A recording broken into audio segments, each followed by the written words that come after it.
Now, the presidential election in France set to be held next month are heating up. Two new opinion polls show that veteran French far-right leader Marine Le Pen is closing the gap on President Emmanuel Macron. The two-round elections will be held on the 10th and 24th of April. Macron so far has been favoured to win. His chances have been boosted by his handling of the diplomatic crisis caused by the war in Ukraine. But his estimated margin of victory, it is shrinking. If they face each other in the second round, a poll by the IFA Fiducial Group indicated that Macron would win by just 53%, while Marine Le Pen will be close behind at 47%. Another poll by Ipsos also, meanwhile, has shown that Macron winning by 56%, and Marine Le Pen will be behind at 44%. Now, aides to Macron have tried to play down the change, with one advisor saying that it was a simple correction after a sharp rise in support following Russia's invasion of Ukraine on the 24th of February.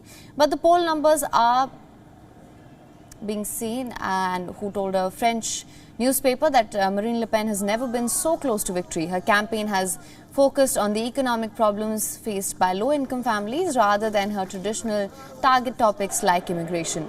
While Macron has not campaigned extensively, his first public walkabout to meet voters on Monday was filled with complaints about inflation, the rising fuel prices. In fact, the incumbent president has been criticized for being absent from the political campaign.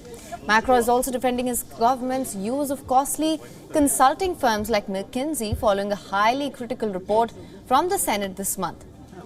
The investigation found that the value of such contracts had more than doubled between 2018 and 2021, costing over $1 billion last year.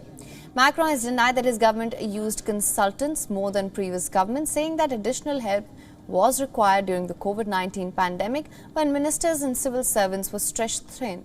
Now, the pre-election polls provide an idea of what the voting intentions of French citizens are at a time when the outcome of elections next month remains uncertain.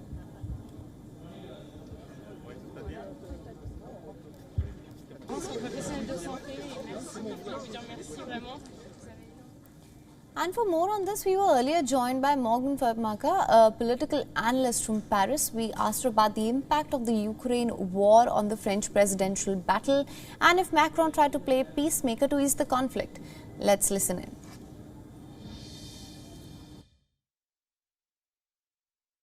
First of all, I truly hope that his efforts are going to have a true impact on the actual improvement of the situation in Ukraine and the improvement of the diplomatic situation with Russia. I think that everyone hopes that.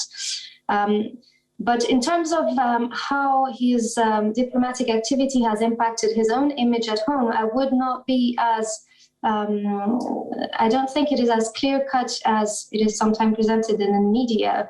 Emmanuel Macron's activism abroad has not made him more popular among French people. I think that French people have been extremely divided about Macron since the Gilets jaunes, the Yellow Vest crisis and the pandemics, and this has not changed. And people who have polarized against Macron are still against Macron. So he has not won any sympathy. However, there is this mechanical rally towards the safest positions because of the atmosphere of uncertainty created by the war. So mechanically, the war in Ukraine is benefiting Macron in the polls because you don't change a captain in the middle of the storm. You don't change a general in the middle of a war. But in terms of his image in the long-term perspective, I don't think that the impact is as great as one might have hoped. Now, we also asked her if there was a possibility that Macron-Le Pen's second-round runoff will happen, which would make a repeat of the 2017 presidential elections. This is what she had to say. Listen in. It would be a repeat of the 2017 election, but not only, it would be a repeat of several elections that have since 2002, actually. Of course, the probability is very high, but I wouldn't dismiss the possibility that Mélenchon would actually replace Marine Le Pen in the second round. There are several elements that have to be taken into account besides the traditional opinion polls.